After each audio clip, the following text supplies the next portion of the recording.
We've been looking at the story of Jesus as it's told in Luke's gospel.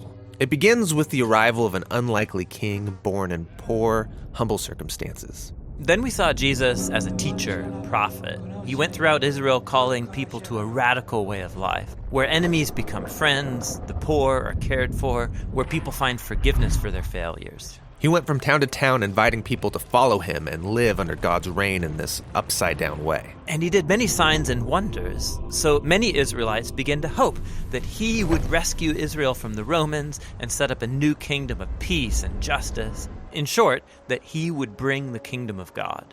Now, the religious leaders of the day were also hoping for God's kingdom, but to them, the message of Jesus was a threat. Yeah, they had expected to gain power and prestige when this all went down. But Jesus said God's kingdom belongs to the poor, to the outsider, and that real power is serving others in love. This conflict intensified when Jesus, while in Jerusalem, disrupted the temple sacrifices and called Israel's leaders a gang of rebels.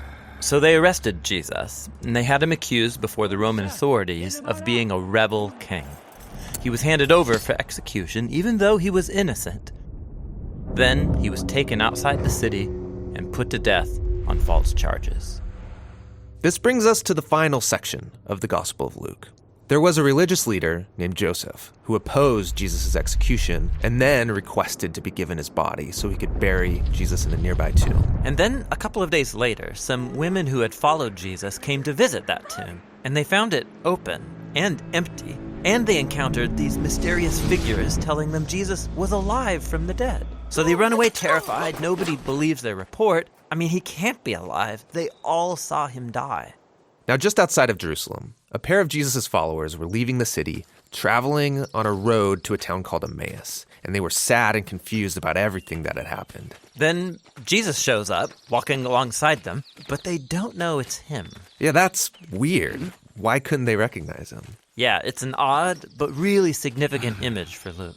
They're blind to Jesus for some reason. So Jesus asks them, "What are you guys talking about?" And they begin to tell him about Jesus, a powerful prophet who they expected would rescue Israel, but was instead executed.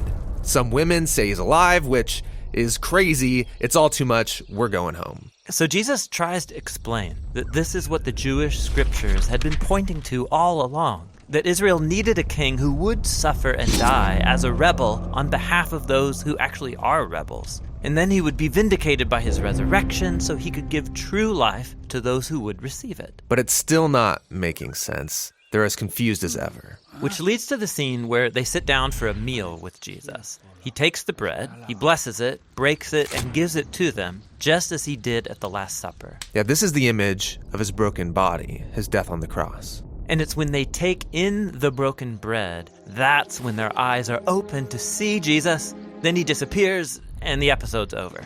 So this is a story about how it's hard to see Jesus for who he really is. Yes, this is brilliant. I mean, how could God's royal power and love be revealed through this man's shameful execution? How could a humble man become the king of the world through weakness and self-sacrifice? It's very hard to see. But this is the message of the Gospel of Luke. It takes a transformation of your imagination to see it and embrace Jesus' upside-down kingdom. The Gospel of Luke ends with Jesus and all of his disciples together over another meal. And everyone's freaking out about his resurrected body. I mean, he's still a human, but way more. Yes, he's passed through death and come out the other side, a walking, talking piece of new creation. And then Jesus tells them that he's going to give them the same divine power that sustained him, so they can go out and share the good news of God's kingdom with other people. After this, Luke tells us that Jesus was taken up into heaven, which is a cool exit and all, but why disappear into the sky? So in the Old Testament, the skies are the place of God's throne. They're above everything. So this is Luke's way of showing that Jesus has been enthroned as the divine king of the whole world. His followers stay in Jerusalem, worshiping God and Jesus, waiting for this new power, and this is where the gospel ends. Now, Luke is going to write about how they receive this power and take the news out into the world, and that's what his second volume, the Book of Acts, is all about.